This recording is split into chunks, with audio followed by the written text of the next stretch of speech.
Lalbaug bridge નીચે આંબલીનું વૃક્ષ ધરાશાયી થતા ફાયર બ્રિગેડે ઘટના સ્થળે પહોંચી કામગીરી હાથ ધરી હતી। વડોદરા શહેરના લાલબાગ બ્રિજ નીચે આંબલીનું વૃક્ષ પડતા ઘટનાની જાણ દાંડિયા બજાર ફાયર બ્રિગેડને કરવામાં આવી હતી, જેને લઈને દાંડિયા બજાર ફાયર બ્રિગેડનો સ્ટાફ તાત્કાલિક ઘટના સ્થળે દોડી આવ્યો હતો। વૃક્ષ પડતા 2 થી 3 વાહનોને નુકસાન થયું હતું। લાલબાગ બ્રિજની કામગીરી ચાલતી હોવાથી ફાયર બ્રિગેડને ઘટના સ્થળે પહોંચવામાં થોડી મુશ્કેલી પડી હતી।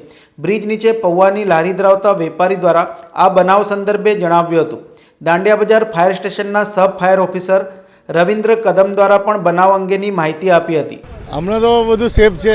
દાંડિયા બજાર ફાયર બ્રિગેડથી અમે આવ્યા છે। મને કંટ્રોલમાંથી મેસેજ મળ્યો ઝાડ પડ્યું છે અને ઝાડમાં નીચે 3 છોકરાઓ કંઈક ફસાયા જેવી વર્દીમાંથી તુરંત વિધિને 1-1.5 મિનિટમાં અમે અહીં પહોંચ્યા।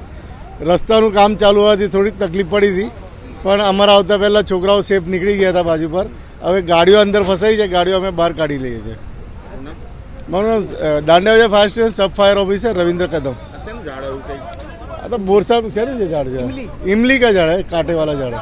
આ લાલબાગ બ્રિજના નીચે છે જગ્યા મારી, મારા પવન લારી છે। તો ઝાડ અચાનક પડી ગયું, અમને કોઈને ખબર નહોતું। અમે તો 4 જણા અંદર હતા, જે બીજા જે 3 કસ્ટમર હતા ને એ લારીના બહાર જસ્ટ ખાઈને વાત જ કરતા હતા। તો પછી અચાનક જ આવવા જાય ને ઢપ લઈને ઝાડ નીચે જ પડી ગયો। તો વાગ્યું કોઈને કશું જ નહીં, થોડુંક છોલાયું છે બસ। ગાડીઓ 3-4 ગાડીઓ